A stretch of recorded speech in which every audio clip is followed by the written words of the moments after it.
Hello and welcome to this communication webinar. My name is Emily Ross and I'm one of the speech and language therapists that works at Portesbery School. In this webinar we will discuss the basics of communication and how the speech and language therapy service works within school.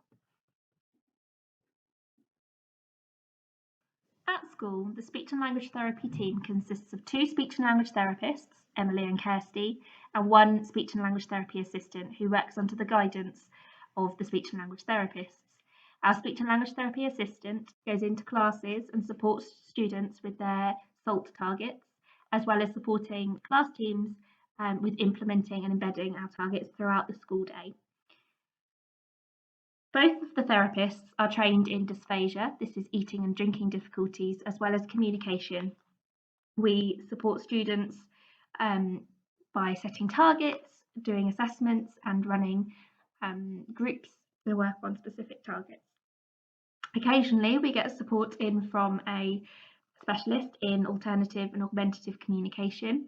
She will come in and give us advice and signpost us to relevant areas for that student to be working on, and may loan out specific equipment such as switches or communication devices. The number that you can see on screen is the general therapy number for schools. So this is the number for speech and language therapy team, occupational therapy team, and physiotherapy team.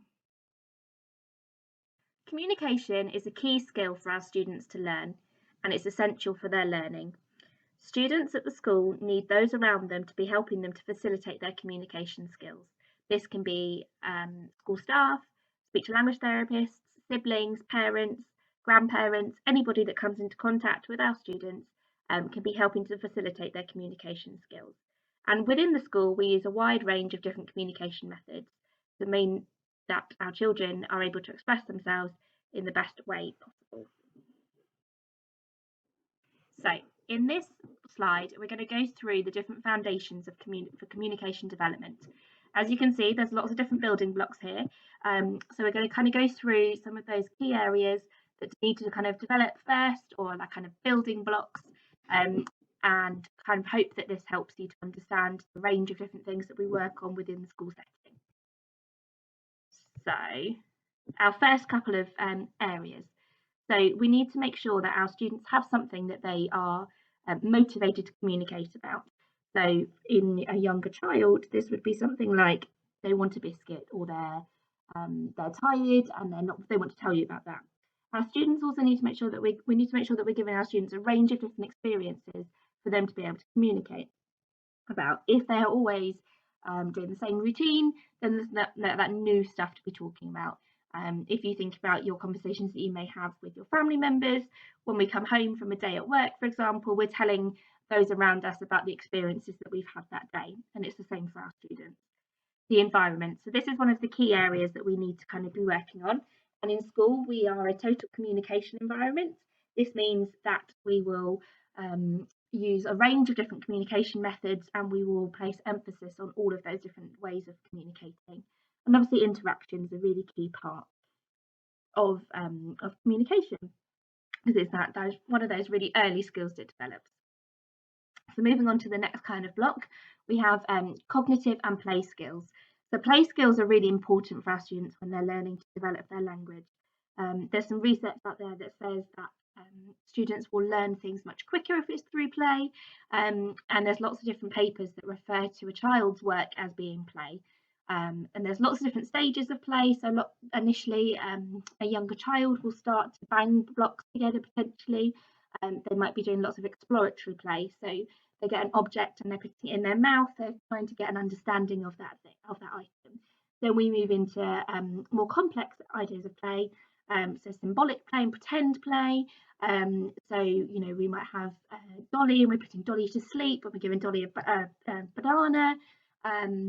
And then moving into stages where we might pretend that a banana is a telephone, and kind of elements like that, all the way up into really imaginative play, where our students are using much more imagination. They're doing sort of role play, that sort of thing.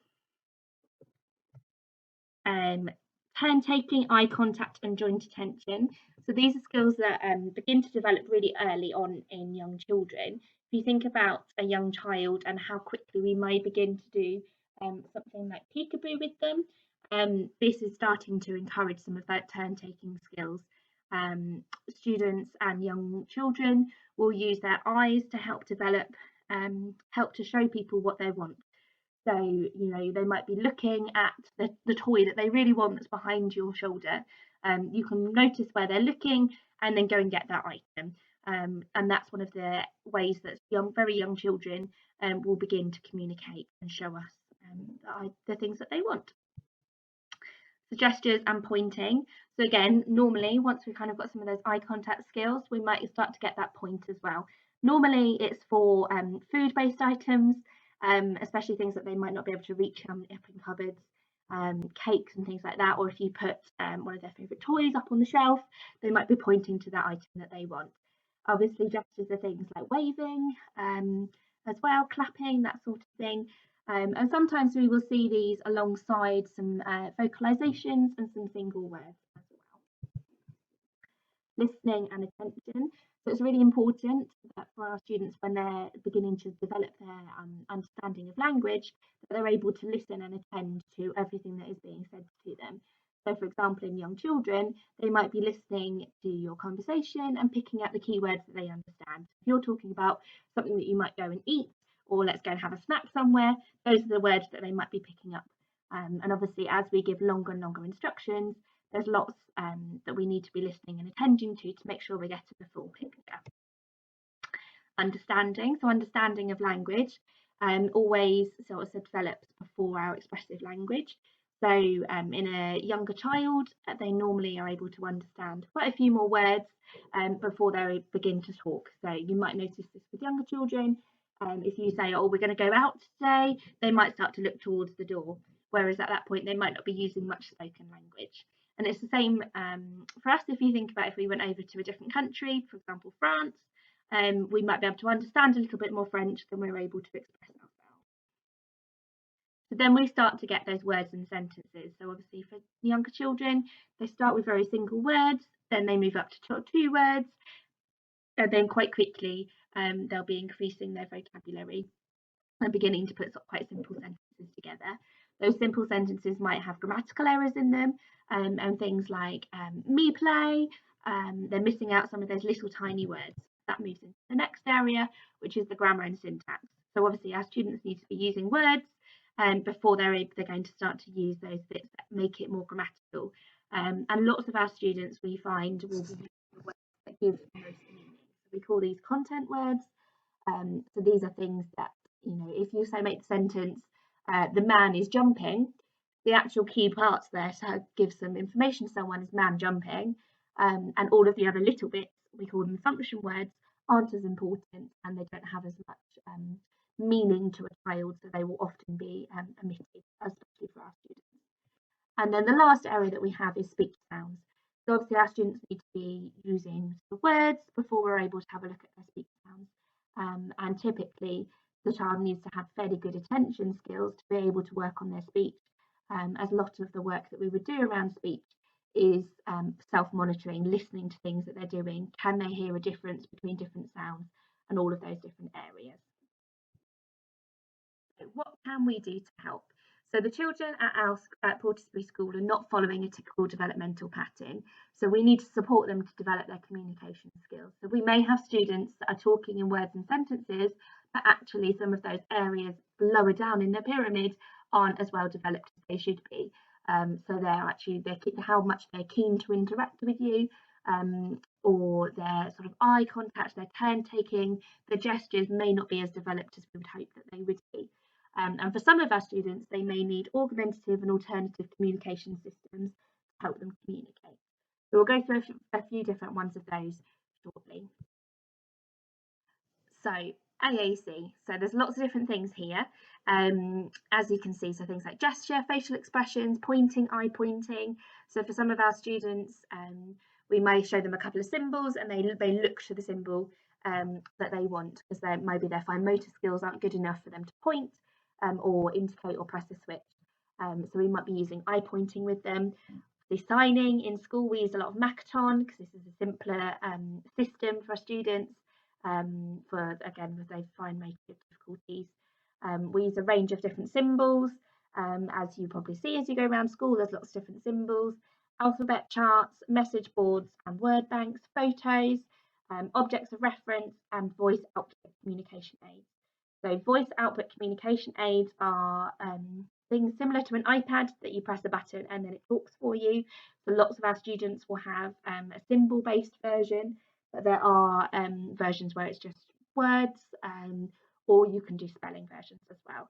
And objects of reference. So this is similar to a sort of like a visual timetable where we might have symbols, but this is using like a specific item to show that you're going to do something. So for example, every time that you're going to have a drink, you might show everybody a pink cup, and that helps to symbolise that this is time to have a drink. Or, for example, if you're going swimming, you might show like a swimming ring, and that's only seen at that time in the timetable, and that helps the students to know what's happening next, and can really help to reduce some of the anxiety that they may have around what's happening next in their schedule and what's happening next in their day. So how can we support communication? One of the key areas is modelling, and this is us showing our students how to be communicating using those different systems. So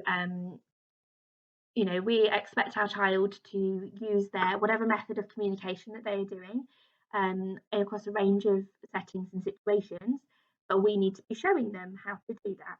So if our child is a PECS user, we need to be using PECS at home. We need siblings to be using PECS at home. We need to kind of show that out in the community, lots of different things like that. So obviously our normal sort of typically developing children will use spoken language because this is what they hear.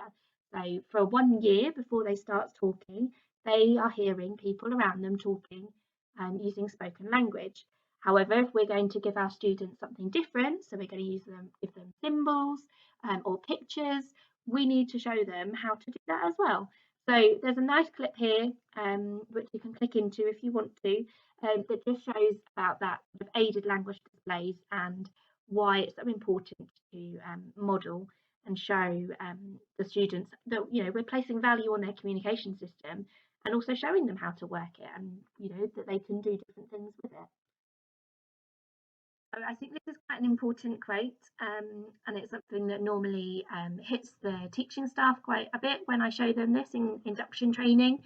So it says, the typically developing child will have been exposed to oral language for approximately 4,380 waking hours by the time he begins speaking at around 18 months of age. Someone using a different symbol set with exposure to it twice a week for 20 to 30 minutes will take 84 years to have the same experience with his symbols that a typically developing child has with the spoken word in 18 months. So I think this is really important because it shows just how vital it is for such a range of people to be showing and modelling and using our trial systems. It's really great when we can go into class and we can be supporting really in depth for a couple of sessions, but actually their communication system needs to be with them throughout their school day, throughout their time at home. It needs to be embedded throughout their daily lifetime.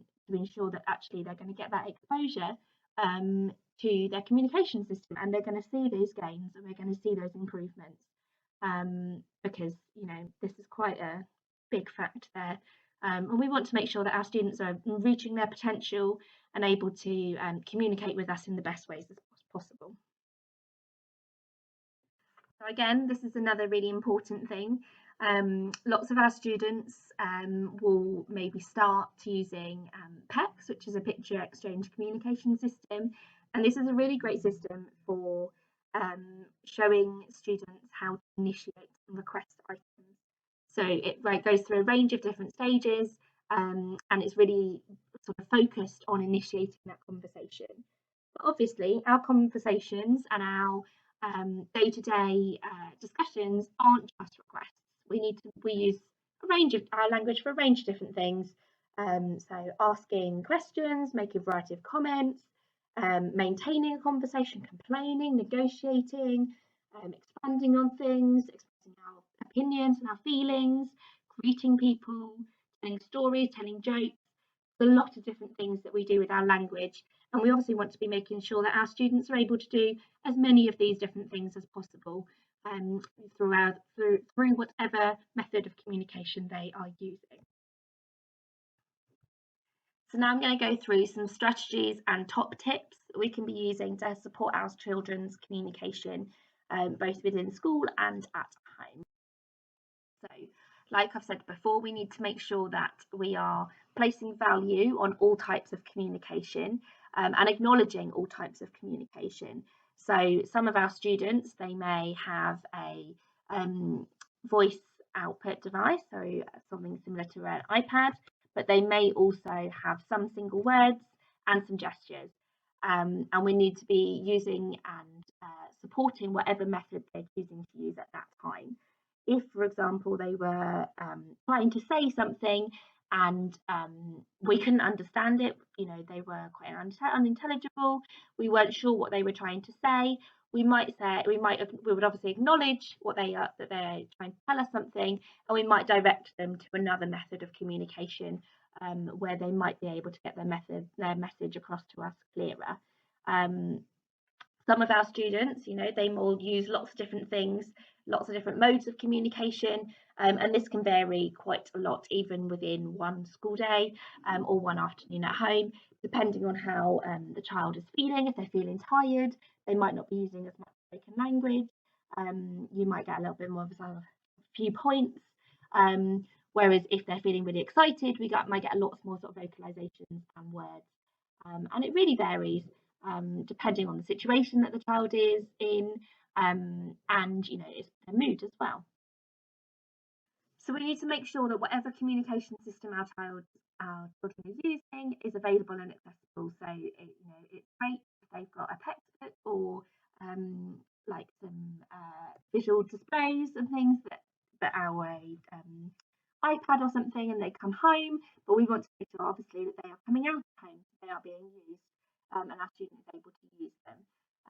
And it's fantastic. We really like it when we can see that students are taking them out with them into different places, taking them out the weekends, taking them to their friend's house, wherever they're going. That's the kind of key thing for us. We want to make sure that the children have always got their communication systems available to them, so they're always able to express how they're feeling, what they can see, lots of different things. Again, make sure you and your family are using the communication systems yourselves to talk to your children and also to each other, as this places a really high value on them and shows the children how they can be used, because some of our students, they might be using sort of single words or pointed to one picture, for example, or one symbol, but we can show them the next step. So if a child's kind of on sort of one word, then we might be modelling or showing 2 words. So we're showing kind of that next step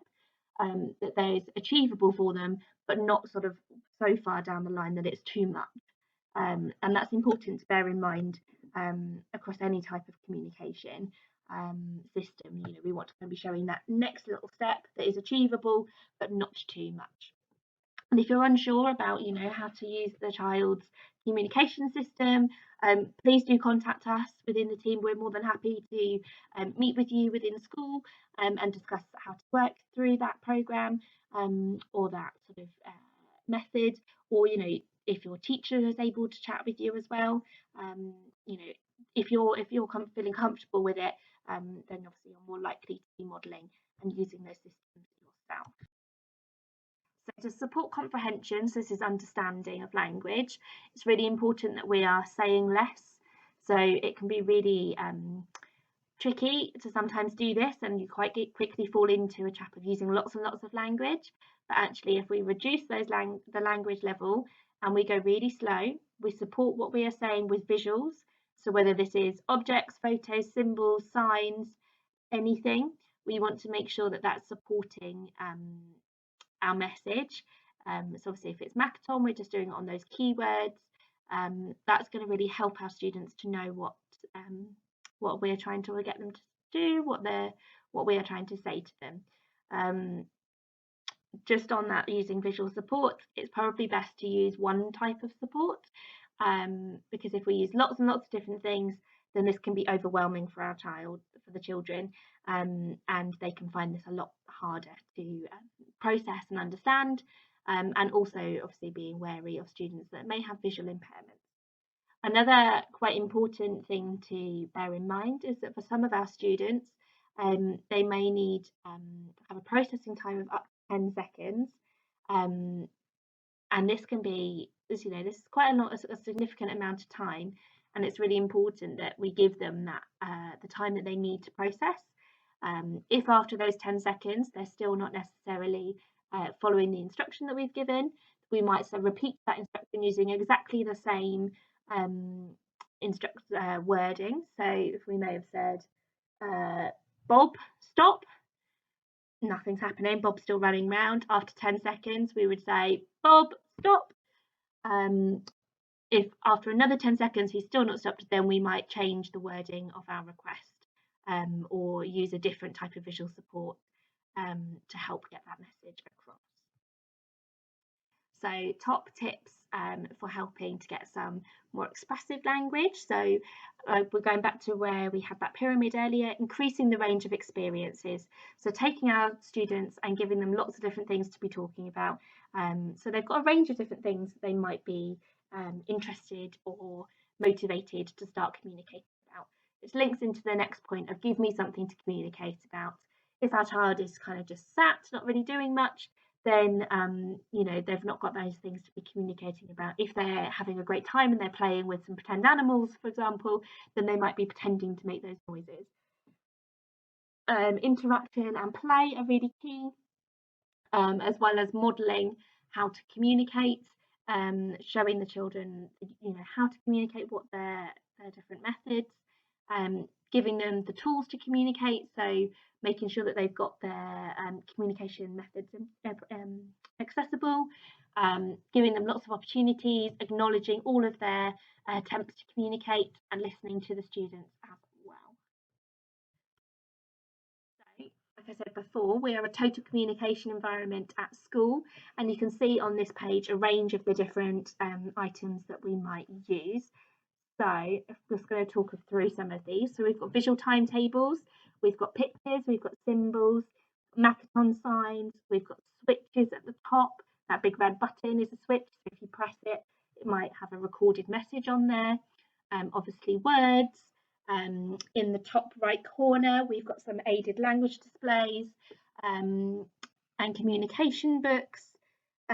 We've got symbols in the bottom right hand corner of key words. So lots of the staff have specific symbols that they might wear on their lanyards. We've got next to that, we've got a voice output communication device. We've got a PEX book, we've got pod books, we've got now a next board, we've got eye pointing, and in the bottom left corner we've got a hands frame.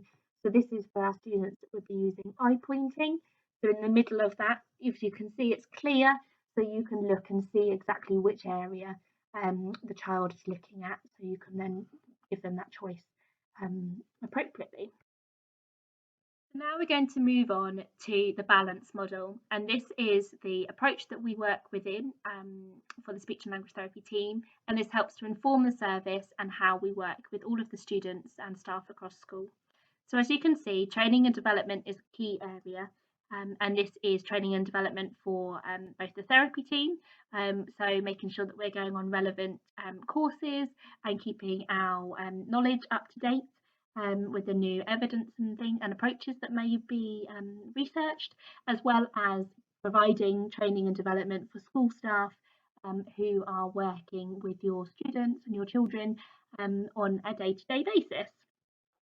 And as you can see here, we've got kind of 3 levels. So we've got the universal level, the targeted level, and the specialist level.